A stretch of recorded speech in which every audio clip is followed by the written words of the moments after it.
தந்தை, மகன், தூய ஆவியானவரின் பெயராலே ஆமென். அன்பு சகோதரமே, இன்றைய நாள் கடவுளால் அருளப்பட்ட ஒரு நாளாகும்.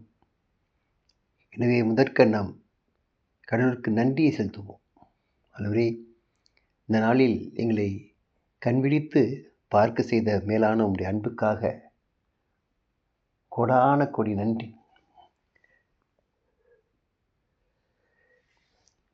இன்றைக்கு நாங்கள் சந்திக்க இருக்கின்ற பல்வேறு விதமான நிலைகளை ஆண்டவரே நீர் உம்முடைய கண்களால் ஊடுருவி காண்கின்றீர். அந்த அத்தனை தடைகளிலும் துன்பங்களிலும் சவால்களிலும் நாங்கள் வெற்றி பெற உம்முடைய சிறப்பான துணையையும் உம்முடைய ஆற்றலையும் உம்முடைய பலத்தையும் நல்கி உம்முடைய ஆசிரியம் எங்களோடு கூட அது கூட நல்கி எங்களை சிறப்பாக இன்றைக்கு வழிநடத்தும் ஆண்டவரே என்று சொல்லி கெஞ்சி மன்றாடி இந்த மன்றாட்டுக்களை எல்லாம் எங்களது ஆண்டவரும் இரட்சகரும் உடனே மகனுமான உயிர்த்த இயேசு கிறிஸ்துவனுடைய இனிய நாமத்தில் ஜெபிக்கிறோம். எங்கள் ஜீவனும் பரிசுத்தமும் உள்ள எங்கள் நல்ல தந்தையே, ஆமீன். அன்பு சகோதரே, இன்றைக்கு இறைவசனங்கள் அதிகமாக இருக்காது. அதனால் ஒரே ஒரு இறைவசனத்தை மட்டும் வைத்துக்கொண்டு நாம் தியானிக்க தூய ஆவியானவர் விருப்பப்படுகின்றார். அந்த இறைவசனம்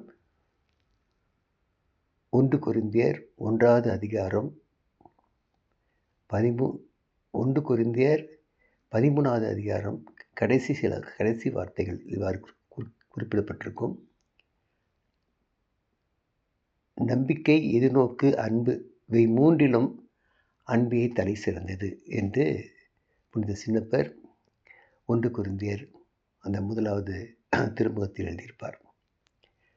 அன்பு சகோதரமே, என்னுடைய பின்னணி என்ன, ஏன் அந்த அன்பை பற்றி ஏறக்குறைய எல்லா வரைகளும் அதை பற்றி வெகுவாக அடிக்கடி, அதாவது ஒரு முக்கியத்துவம் கொடுத்து சிறந்த ஒரு முக்கியத்துவமாக எடுத்துக்கொண்டு அந்த அன்பை மையப்படுத்தி பேசுவதனுடைய காரணம் என்ன என்பதை இந்த தபசுகளில் வாழ்கின்ற நாம் சற்று அதை தியானித்தால் இந்த காலங்களில் அது சிறந்ததாக இருக்கும் என்று சொல்லி அது ஒரு நல்ல ஒரு தலைப்பாக, நல்ல ஒரு ஆழமான சிந்தனைக்கு நம்மை அழைத்து செல்லும் என்று இந்த அடிமை கருதுவதால் இன்றைக்கு அந்த தலைப்பில் நாம் தியானிக்க தூய ஆவியானவர் நம்மை அழைக்குமாறு கெஞ்சி வேண்டுகின்றேன். எனவே அந்த தாமே இந்த சிந்தனைக்கு நல்ல ஒரு ஊட்டம் கொடுத்து சிறப்பான சிந்தனையாக ஒரு தியானமாக அமைய ஆண்டவர் தாமே உதவி செய்ய வேண்டும் என்று சொல்லியும் இந்த அடிமை கெஞ்சி மன்றாடுகின்றேன். அன்பு சகோதரமே, இந்த உலகம் எங்கு நோக்கி போய்கொண்டிருக்கிறது பாருங்க. ஒருவர் எத்தனையோ வருட காலமாக, 5 வருட காலமாக, 7 வருட காலமாக, 8 வருட காலமாக விரும்பி அவர்கள் திருமணம் செய்து கொள்கிறார்கள். அந்த திருமணம் செய்து ஒரே மாதத்தில் பார்க்கிறோம், சில மணவிளக்குகளை ஒரே மாதம் தான் வாழ்கின்றார்கள். ஒரே மாதம் வாழ்ந்து மணவிளக்கு கேட்கின்றார்கள். என்ன வந்தது அவர்களுக்கு என்று சொல்லி நாம் கொஞ்சம் அந்த அவருடைய வாழ்க்கையை எடுத்து கொஞ்சம் ஆராய்ச்சி செய்தால், தியானித்தால் அங்கு நமக்கு காணப்படுவது அங்கு அன்பு இல்லை. அன்பு இல்லாதனால்தான் அவர்களுக்கு இடையே அந்த மன ஒப்பந்தம் முறிவாயிருச்சு அப்படின்னு சொல்லிட்டு நம்ம புரிஞ்சுக்கணும். ஏன் இந்த மன ஒப்பந்தம் முறிவானோம் அப்படின்னு சொல்லிட்டு பார்க்குறப்ப அன்பு இல்லைன்னு கண்டுபிடிச்சோம். அந்த அன்பு ஏன் இல்லை அப்படின்னாக்க, அது ஒரு விதமான எதிர்பார்ப்புகள். இப்போ ஒருவர் இத்தனை வருட காலமாக நேசித்து ஒரு திருமண ஒப்பந்தத்துக்குள் வருகிறார்கள். அந்த ஒப்பந்தம் முடிந்த பிற்பாடு இன்னும் அந்த அன்பு அதிகமாக அவர்கள் எதிர்பார்க்கிறார்கள். ஒருவேளை தன்னுடைய துணைக்கோ, தன்னுடைய துணை யாராக இருந்தாலும் அவர்களுக்கு இன்னொருவருடைய பழக்கமோ அல்லது இன்னொருவருடைய நல்ல ஒரு தோழமையோ நட்பு கிடைத்து விட்டால், தன்னை அன்பு செய்கிறவர்கள் அவரை அன்பு செய்கிறவர்கள் எங்கே அவர் என்னை விட்டுட்டு போய்வாரோ அல்லது என்னை விட்டு போய்விடுவாளோ என்று சொல்லி ஒருவர் மாற்றி அந்த அன்பு குறைவாக நினைத்து ஒருவருக்கு சந்தேகம் வருகின்றது. அன்பு சகோதரி, அந்த சந்தேகமான வாழ்க்கையில்தான் பிரச்சனையே ஆரம்பிக்கிறது. ஏன் அந்த சந்தேகம் என்று சொல்லி சற்று கூர்ந்து பார்த்தோம் என்றால், அதாவது இவ்வளோ நாள் என்னை அன்பு செய்தவள் அல்லது அன்பு செய்தவர் இனி வரும் நாள்களில் கடைசி வரை என்னை காப்பாற்றுவாரா அல்லது என்னோடு வாழ முடியுமா என்று சொல்லி ஒருவர் மற்றவர் மீது ஏற்படுகின்ற அந்த சந்தேகம்தான் அந்த அந்த அந்த அன்பின் உறவில் ஏற்படுகின்ற அந்த விரிசல் தான் அந்த மனவிலக்குக்கு காரணம் என்று சொல்லி ஓரளவுக்கு அதனுடைய காரணத்தை நாம் கண்டுபிடிக்க முடிகிறது. அன்பு சகோதரர்களே, இதே போல தான் எல்லா காரியங்களும் நாம் இன்றைக்கு பார்க்குறீங்க. ஒரு ஊரில் எடுத்துக்கிட்டோம்னா எத்தனை எத்தனை எத்தனை விதமான சண்டைகள். அதே போல் ஒரு நகரமோ அல்லது ஒரு பெரிய ஒரு பெரிய பெரிய இடங்களோ நீங்கள் இன்றைக்கி பார்க்குறப்ப நிறைய காரியங்கள் அன்பு குறைவினால ஏற்பட்டிருக்கிறதை நம்ம பார்க்குறோம். ஏன் அந்த அன்பு குறைவு அப்படின்ட்டு சொல்லி நம்ம கொஞ்சம் ஆழமாக பார்க்குறதுக்கு ஒரு கதை நமக்கு தேவைப்படுகிறது. இந்த கதை வந்து அந்த கதாபாத்திரத்தினுடைய பெயர் வந்து ஜீன் வால்ஜீன். இந்த அடிமை சிறு வயதில் நான் பள்ளி படிக்கும்போது பள்ளி பாடத்தில் படித்த ஒரு கதை. ஆனால் இன்றும் இந்த அடிமையுடைய நினைவில் இந்த கதை இருக்குது. ஏன்னா அந்த கதை கொஞ்சம் வித்தியாசமான கதை. இது பிரெஞ்சு தேசத்தினுடைய ஒரு கதை என்று அப்பொழுதே சொல்லப்பட்டது. இப்போது நான் புதுச்சேரியில் இருக்கிறேன். புதுச்சேரியிலும் இதை பற்றி நான் கேள்விப்படுகிறேன். அன்பு சகோதரனே, அந்த கதாபாத்திரத்தின் பேர் ஜீன் வால்ஜீன். அவன் ஒரு திருடன். திருடன்னா பிறப்பிலை திருடன் இல்லை, பிறப்பில் நல்லவனாக இருந்து போக போக பசி கொடுமையினால் அவன் திருட ஆரம்பிக்கிறான். திருட்டே அவனுடைய தொழில். நாளாக காவல்துறை அவரை பிடிப்பதும் அவரை பிடிப்பதும் சிறைச்சாலையில் அடைப்பதும் சிறைச்சாலையில் விடுவிக்கப்படுவதும் தான் அவருடைய வாழ்க்கையாக இருந்தது. இந்த ரொட்டீன் வாழ்க்கையில் ஒரு நாள் ஒரு மாற்றம் ஏற்படுகிறது. அவர் ஒரு அருட்தந்தையை நோக்கி சென்று அவரிடம் சென்று தான் படுக்க இரவில் அவருடைய அறையில் இடம் கொடுக்க வேண்டும் என்று சொல்லி அவரை கெஞ்சி கேட்கின்றான். அந்த அருட்தந்தை அவர்களும் மிகவும் கனிவாக அந்த அன்பு பிள்ளையிடம் தங்கிக்கப்பா, தாராளமாக தங்கிக்கப்பா அப்படின்னு சொல்லி அவருக்கு சாப்பாடும் கொடுக்குறார். இரவு சாப்பாடும் கொடுக்குறார். சாப்பிட்டுட்டு படுத்த ஜீன் கொஞ்சம் நேரம் கழிச்சு எழுந்திரிச்சு அவர் எப்பொழுதும் செய்தமான அந்த திருட்டு அங்கே இருந்த அங்கே தட்டுமுட்டு ஜாமான்கள் அவருடைய அதாவது அந்த கிச்சனில் வச்ச எல்லா பொருளையும் எடுத்துக்கிட்டு என்ன பண்ணுறாரு, அவருக்கு தெரியாமல் வெளியில் போயிடுறார். வெளியில் போய் அதை விற்று அதை ஒரு பிழைப்பாக மாற்றிக்கொள்ள அவர் விரும்புகிறார். எனவே இரவோடு இரவாக அவர் வெளியே செல்கின்றார். இதை பார்த்த காவலர்கள் அவரை பிடித்து விட்டார்கள். பிடித்துவிட்டு அவர் ஸ்டேஷனில் அதாவது காவல் நிலையத்தில் வைத்து அவரை வந்து தொடர்ந்து கேள்வி கேட்கும்போது அவர் சொல்கிறார், இந்த மாதிரி அருட்தந்தை வீட்டில் தான் இரவு தங்கியிருந்தேன், அவருடைய வீட்டிலிருந்து எடுக்கப்பட்ட அந்த பொருட்கள் எல்லாம் என்று சொல்லி தன்னுடைய குற்றத்தை ஒப்புக்கொள்கிறார். இது இவ்வாறு இருக்க அருட்தந்தைக்கு செய்தி சொல்ல அனுப்பப்படுகிறது.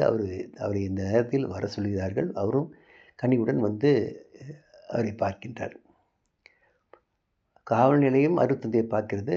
அருட்தந்தை அந்த ஜீன் வால்ஜீனை பார்க்குறார். அருட்தந்தை ஜீன் வால்ஜீனை பார்த்து என்ன கேட்குறாரு, தம்பி நேற்று நைட்டு ஏன்ப்பா வந்து என் இடத்துல தங்கிட்டு எல்லா ஜாமானும் கொடுத்தேன், உனக்கு தான் நான் எல்லா ஜாமானும் கொடுத்தேன், நீ ஏன் விட்டுட்டு போயிட்டேன் நிறைய ஜாமானை அப்படின்னு சொல்லிட்டு கேட்குறாரு.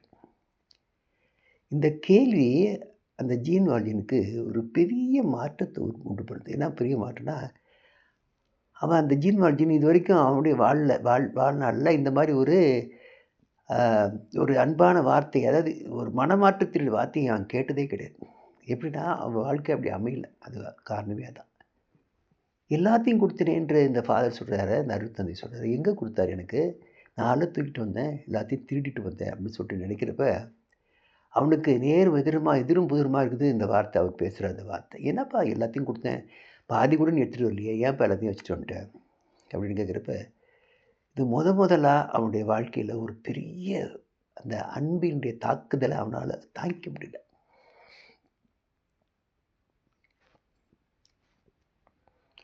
அந்த அன்பு அவருடைய மனதை பிசைய ஆரம்பிக்கிறது. அருட்தந்தையை ஆச்சரியத்துடன் நோக்குகிறான். எல்லாற்றுக்கும் மேலாக அந்த காவல் நிலையத்திற்கே பெரிய ஆச்சரியம். என்ன, அருட்தந்தை கொடுத்து இவன் வைத்து விட்டு வந்தானா சொல்லி அந்த ஜீன்வால்ஜின் மேலே இந்த அபிப்பிராயம் மாறுகிறது. ஏன்னா அவன் இதுவரைக்கும் திருடன் என்று முத்திரையிடப்பட்டிருந்தான் அன்பு சகோதரமே. இப்பொழுது அருட்தந்தை சொல்கிறார், நான் எல்லா ஜாமீனையும் கொடுத்துட்டேன், இவர் தான் எடுத்துகிட்டு வராமல் விட்டார் அப்படின்னு சொல்லி திருடருக்கு ஒரு மாண்பு கொடுக்கிறார் அந்த அருட்தந்தை அவர்கள். சற்று வித்தியாசமாக இருக்கிறது அன்பு சகோதரமே. இதேபோல் தான் இன்றைக்கு உலகத்தில் பல்வேறு விதமான குற்றங்கள் பெருகிக் கொண்டே இருக்கின்றன. அந்த குற்றங்களுக்கு எது மாற்றாக அமைய முடியும் அல்லது ஒரு பிராயச்சித்தமாக அமைய முடியும் என்று சொல்லி பார்த்தீர்கள் என்றால், அந்த அன்பு ஒன்று தான் அதுக்கு பிராயச்சித்தமாக இருக்க முடியும். வேறு எதுவும் இருக்க முடியாது. எவ்வாறு அந்த அருட்தந்தையினுடைய ஒரே ஒரு வார்த்தை அந்த ஜீன்வால்ஜின் என்ற திருடனை முற்றிலும் கலங்கடித்ததோ, முற்றிலும் ஒரு பெரிய தாக்கத்தை அவருடைய மனதில் ஏற்படுத்தியதோ, அதே போல் இன்றைக்கு உலகத்திற்கு ஒரு தாக்கம் தேவைப்படுகிறது அன்பு சகோதரர்களே. அந்த தாக்கம் எதனால் கிடைக்கும்னால் அந்த அன்பினால் மட்டுமே கிடைக்கும். எனவே தான் அன்பு சகோதரர்களே, நம்ம இந்த உலகத்தில் பார்க்குறப்ப பெரிய பெரிய குற்றங்களை செய்தவர்கள், கொலை குற்றத்தை செய்தவர்கள் கூட இன்றைக்கு கவுன்சிலிங் என்று ஒரு ஆலோசனை கொடுக்கிறார்கள். ஏன் அந்த ஆலோசனை? அந்த அன்புக்காக தான். அவரோடு பக்கத்தில் போகிறதுக்கே பயப்படுற எத்தனையோ பேர், அதாவது விசாரணை நடத்துவதை நான் பல திரைப்படங்களில் பார்த்துருக்கேன். அப்போ பார்க்குறப்ப ஏன் அவன்கிட்ட கிட்ட போகிறாங்கன்னா, அவர் ஒரு கொலை குற்றவாளி. மேலை நாடுகளில் இது சர்வசாதாரணம். இப்பொழுது நம் தாய் திருநாட்டுக்கும் வந்திருக்கிறது. அந்த நடைமுறைக்கு வந்திருக்கிறது இந்த பழக்கம். ஏனென்றால் அவர்களுக்கு அந்த கனிவு, அந்த அன்பு தேவைப்படுகிறது. அதே மாதிரி குற்றவாளிகள் பாருங்க, அந்த குற்றவாளிக தப்பு செய்கிற போகிறப்ப கூட பார்த்தீங்கன்னா, ஒரு குழந்தைய பார்த்துட்டாங்கன்னா அவங்க மனசு மாறி போகுது. போய் அந்த குழந்தையை தூக்கி அழகாக முத்தம் கொடுத்து கொஞ்ச நேரம் விளையாடுறாங்க. சப்போஸ் ஒரு வேளை அந்த குழந்தைய விளையாடுறதுக்கு அவகாசம் தான் அந்த குழந்தையோட விளையாடிட்டு இருக்காங்க. ஒருவேளை அந்த குழந்தை இவங்க மேலே ஒரு பற்றுறுதியாக இருந்து ஒரு வேளை அது ஒரு குழந்தை இவர்களை முத்தமிட்டால் அவ்வளோதான், அவங்க அப்படியே உருகி போயிடுறாங்க, அப்படியே நில குறைஞ்சு போயிடுறாங்க. ஏன் காரணம்னா அந்த அன்புக்கு கட்டுப்பட்டவர்கள். அந்த பச்சிளம் குழந்தை அப்பழுக்கற்ற மாசில்லாத அந்த அன்பு அவளை நிலைக்குள்ளேயே சேவிக்கிறது அன்பு சகோதரனே. இன்றைக்கு உலகத்திற்கு அந்த குற்றத்திற்கு மாற்றாக இன்றைக்கு தேவைப்படுகிறது அன்பு ஒன்று தான் அன்பு சகோதரனே. இன்றைக்கு உலகத்தில் பார்க்குறோம், குற்றங்கள் பெருகி கொண்டே போகுது. எங்கேயும் குற்றங்கள் ஒரு அளவில் இல்லை, கட்டுப்பாடில் இல்லை. அந்த குற்றங்கள் நாளுக்கு நாள் பல்வேறு விதங்களில், பல்வேறு கோணங்களில் அந்த குற்றங்கள் நிறைந்தேறி கொண்டிருக்கின்றன. அந்த குற்றத்தை காவல்துறையினர் எவ்வாறு அதை தடுக்க முயலுமோ அவர் தடுக்க முயல்கின்றனர். அந்த குற்றத்தை, ஒவ்வொரு குற்றத்தையும் பதிவு பண்ணுகிறார்கள். பதிவு பண்ணி அவர்கள் நேரம் போவதில்லை, பெருகிக் கொண்டே போகிறது. இந்த நிலைமைக்கு ஒரு மாற்று என்ன என்று சொல்லி நாம் கண்களை மூடி தியானித்தோம் என்றால், அந்த அன்பு ஒன்று தான் அந்த குற்றத்தை மாற்ற முடியும். எனவே இந்த உலகத்தில் தேவைப்படுவது என்னவென்றால், இன்றைக்கு அதிகமாக தேவைப்படுவது அந்த தூய்மையான அன்பு, தன்னலமற்ற அன்பு, எனக்காக தியாகம் செய்கின்ற அன்பு. அந்த அன்பு யாரிடம் இருக்கிறது என்றால், இன்றைக்கு நம்ம காலகட்டத்தில் பார்க்குறப்ப இறைவன் ஒருத்தட்டு தான் அந்த அன்பு இருக்குது, கடவுள் ஒருத்தட்டு தான் அந்த அன்பு. அந்த அன்பில் தான் நம்ம என்ன பண்ணுறோம், அவர் காட்டுகிற அந்த அன்பில் நம்ம அதிகமாக லைக்க ஆரம்பிக்கிறோம் அன்பு சகோதரமே. அப்போ லைக்க ஆரம்பிக்கிறப்ப தான் நம்மளுக்கு ஆன்மீகம் என்று ஒன்று நமக்கு அது தேவைப்படுகின்றது. எனவே தான் அந்த ஆன்மீகத்தில் நம்மை முழுமையாக நாம் ஈடுபட, முழுமையாக அவரில் ஒன்றரை கலக்க நமக்கு அந்த அன்பு, அவருடைய அன்பு நம்மை ஒவ்வொரு நாளும் ஈர்க்கின்றது. அந்த ஈர்க்கின்ற அன்பிலிருந்து நாம் விலகி ஓடிப்போனோம் என்றால் கூட, எத்தனையோ நாட்கள், எத்தனையோ வருட காலங்கள் நாம் பிரிந்திருந்தோம் என்றாலும் அந்த அன்பு நம்மளை விட்டு வைக்கவில்லை.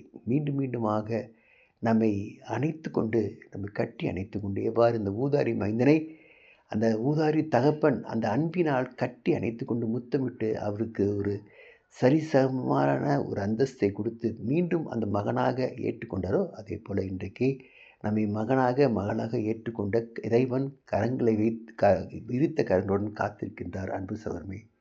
அந்த விரித்த கரங்களுடன் காத்திருக்கிற அந்த அன்பருக்கு நம்மை முழுமையாக ஒப்பு கொடுப்போம். இந்த தபசு காலங்களில் இன்னும் அதிகமாக இந்த அன்பில் நாம் இந்த நாட்களில் மூழ்கி அந்த அன்பினால் குற்றங்களை நாம் தடுக்க பார்ப்போம் அன்பு சகோதரமே என்று சொல்லி இந்த மன்றாட்டுகள் எல்லாம் எங்கள் ஆண்டவரும் ரட்சகரும் ஒரே மகனுமான உயிர்த்த இயேசு கிறிஸ்துடைய இனிய நாமத்தில் ஜெபிக்கிறோம். எங்கள் ஜீவனும் பரிசுத்தமும் உள்ள எங்கள் நல்ல தந்தையே, ஆமென். தந்தை, மகன்